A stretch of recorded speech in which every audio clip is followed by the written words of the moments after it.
Pemirsa, muncul patahan baru yang mengarah ke wilayah NTT selain patahan Flores. Seluruh wilayah di NTT kini dikepung gempa potensial atau gempa yang berpotensi tsunami. Untuk mewaspadai bencana alam ini, BMKG Pusat mengajak diskusi bersama SKPD terkait di NTT. Beberapa wilayah di NTT berpotensi mengalami bencana gempa bumi disebabkan munculnya patahan baru yang mengarah ke NTT. Untuk itu, BMKG mengajak SKPD terkait diantaranya BPBD, TNI, Kepolisian, dan Basarnas, dan SKPD terkait untuk terus melakukan sosialisasi ke masyarakat bagaimana menghadapi bencana gempa. Hal ini dikatakan Kepala BMKG Pusat saat melakukan kunjungan kerja di Gobang.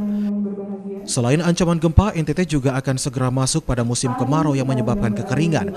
Warga diminta segera melakukan tangkapan air hujan sebagai langkah antisipasi. Selama ini gempa di NTT hanya terjadi karena patahan Flores, namun kini ada patahan baru yang mengarah ke NTT, sehingga wilayah ini sudah dikepung gempa potensial. Untuk itu warga harus lebih waspada, terutama yang berada di wilayah pesisir pantai dan pinggiran sungai.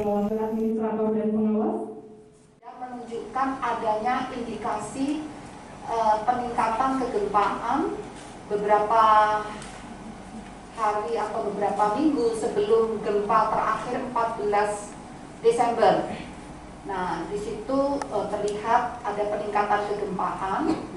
Nah, di mana yang meningkat ini akan kami tunjukkan. Jadi pada layar terlihat wilayah NTT, warna merah di sebelah utara itu adalah yang disebut patahan Flores, terletak di utara di Laut Flores.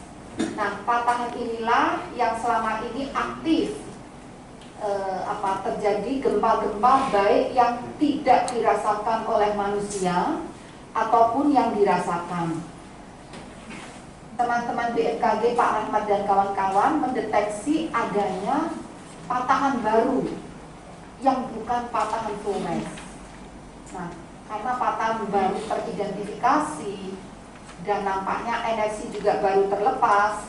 Nah, patahan baru inilah yang dikhawatirkan akan juga meningkatkan potensi kegempaannya. Jadi akan mengalami gempa-gempa. Dalam riset yang dilakukan tim BMKG pada bulan Desember lalu, patahan baru ini dapat mengakibatkan gempa berpotensi tsunami. Masyarakat dihimbau agar tetap waspada dan tidak panik dalam menghadapi gempa. Jika terjadi gempa berpotensi tsunami, masyarakat di pesisir pantai juga harus mengevakuasi diri ke daerah yang lebih tinggi. Dari Kupang, Eman Suni, tim iNews melaporkan.